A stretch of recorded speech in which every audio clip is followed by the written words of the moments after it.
ആരംഭിക്കുന്ന ഫുട്ബോൾ അക്കാദമിയുടെ ഉദ്ഘാടന ചടങ്ങിൽ പങ്കെടുക്കാൻ കഴിഞ്ഞതിലുള്ള സന്തോഷം ആദ്യമേ തന്നെ രേഖപ്പെടുത്തട്ടെ. കായിക മേഖലയിൽ കേരളത്തിൻ്റെ ചരിത്രത്തിലെ ഏറ്റവും വലിയ മുന്നേറ്റമാണ് LDF സർക്കാരിൻ്റെ കാലത്ത് ഉണ്ടായത്. അടിസ്ഥാന സൗകര്യ വികസനം, കായിക പരിശീലനം, കായിക താരങ്ങളുടെ ക്ഷേമം എന്നീ കാര്യങ്ങളിൽ സമാനതകളില്ലാത്ത പുരോഗതിക്കാണ് കഴിഞ്ഞ 5 വർഷക്കാലം നാട് സാക്ഷ്യം വഹിച്ചത്. ജനങ്ങളുടെ ആരോഗ്യം സംരക്ഷിക്കുന്നതിന് വ്യായാമം ഉൾപ്പെടെയുള്ള കായിക ഇടപെടലുകൾ അത്യന്താപേക്ഷിതമാണ്. ഈ മഹാമാരിയുടെ ഘട്ടത്തിൽ അത്തരം ഇടപെടലുകൾ പ്രത്യേക പ്രാധാന്യം അർഹിക്കുന്നു. അതുകൊണ്ട് തന്നെ കേരളത്തിലെ കായിക മേഖലയിൽ 1000 കോടി രൂപയുടെ അടിസ്ഥാന സൗകര്യ വികസന പ്രവർത്തനങ്ങളാണ് ഇപ്പോൾ പുരോഗമിക്കുന്നത്. കഴിഞ്ഞ 5 വർഷത്തിനിടെ സ്പോർട്സ് കോട്ടയിൽ 580 കായിക താരങ്ങൾക്കാണ് നിയമനം നൽകിയത്. ഇതൊരു സർവകാല റെക്കോർഡാണ്.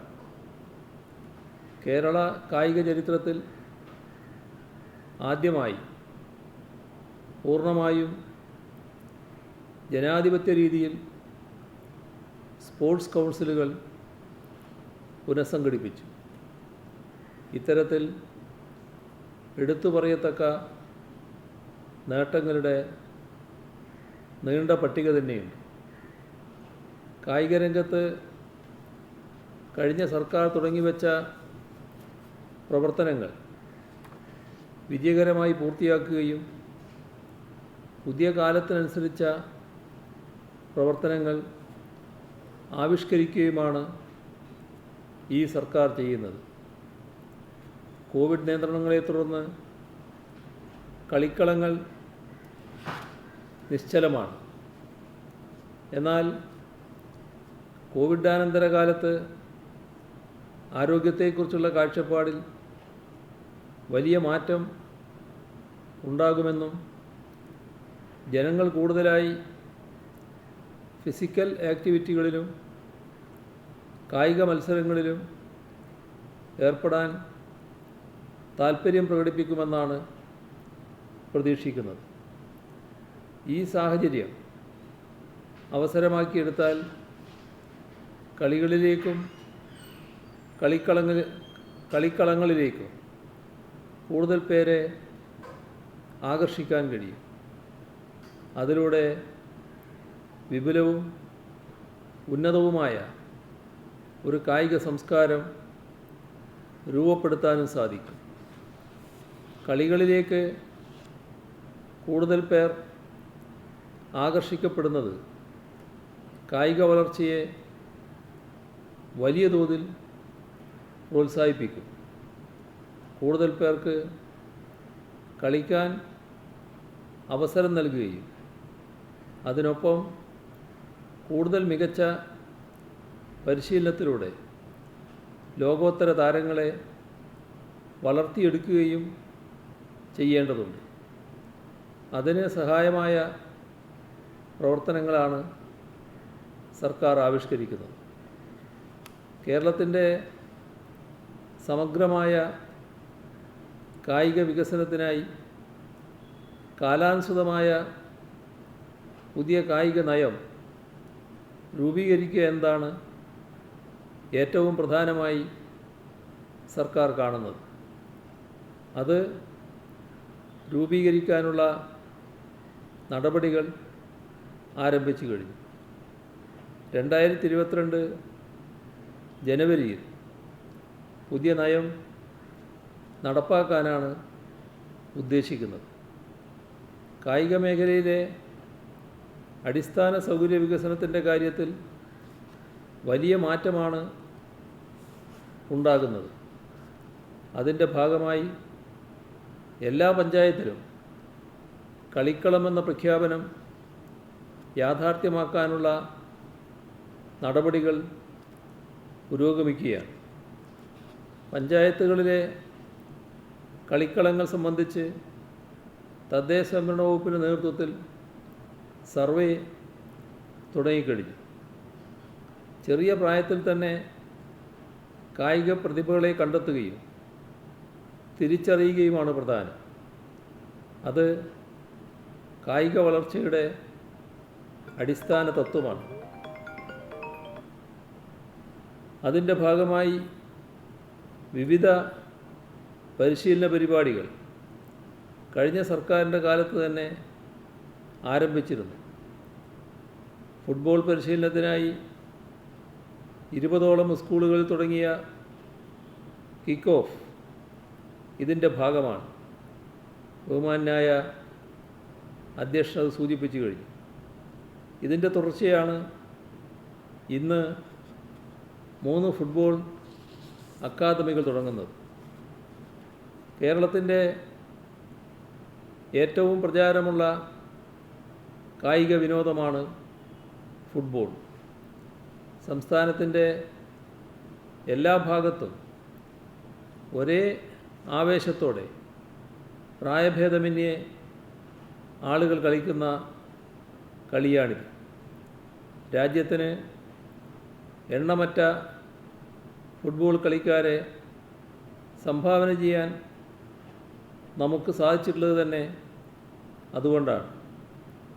1948 ഒളിമ്പിക്സിൽ പങ്കെടുത്ത തിരുവല്ല പാപ്പൻ മുതൽ IM വിജയൻ വരെയുള്ള മലയാളി ഫുട്ബോളർമാരുടെ നീണ്ട നിര തന്നെ നമുക്കുണ്ട്.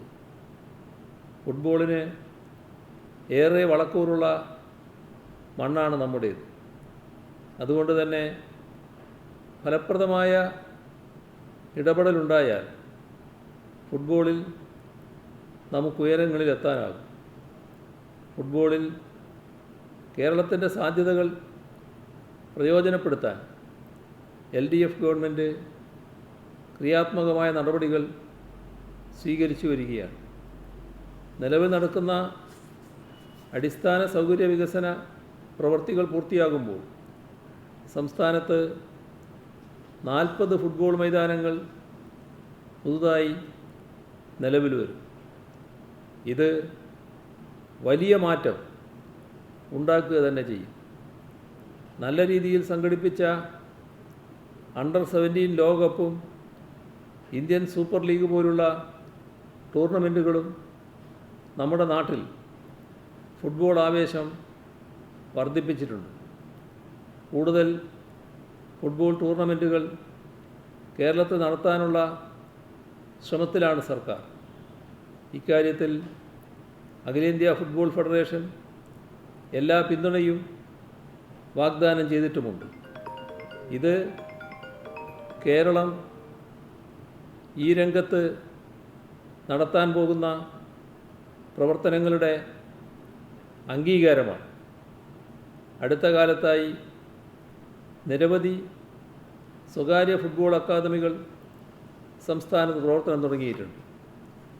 കൃത്രിമ പുൽത്തകിടുമായി ചെറുതും വലുതുമായ സ്വകാര്യ ഫുട്ബോൾ മൈതാനങ്ങളും വ്യാപകമാവുകയാണ്. ഫുട്ബോളിനായി സ്വകാര്യ തലത്തിൽ നടത്തുന്ന ഇത്തരം പ്രവർത്തനങ്ങൾ പ്രോത്സാഹിപ്പിക്കപ്പെടേണ്ടതാണ്.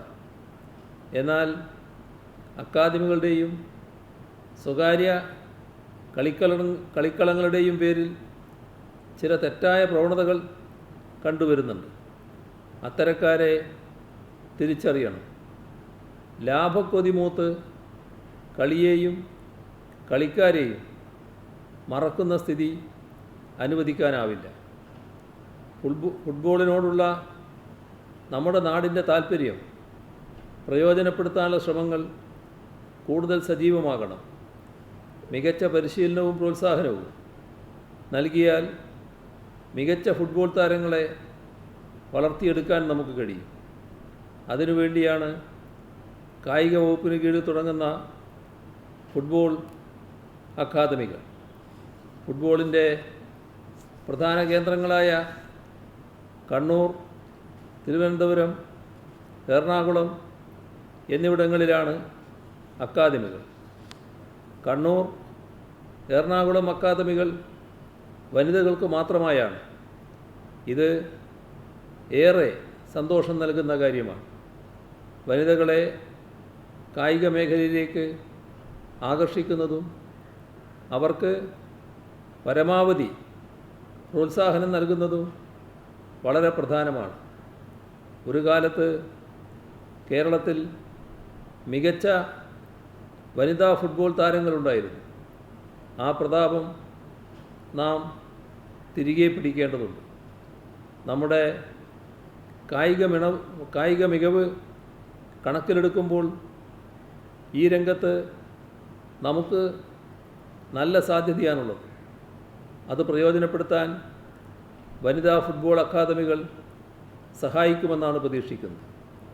ഈ അക്കാദമികൾക്കൊപ്പം സ്കൂൾ, കോളേജ് തലങ്ങളിൽ ഫുട്ബോൾ കൂടുതൽ പ്രോത്സാഹിപ്പിക്കാനും പെൺകുട്ടികൾക്കായി വിവിധ പ്രായതലത്തിൽ കൂടുതൽ ടൂർണമെൻറ്റുകൾ സംഘടിപ്പിക്കാനുമുള്ള ഇടപെടലുകൾ നടത്താനാണ് സർക്കാർ ഉദ്ദേശിക്കുന്നത്.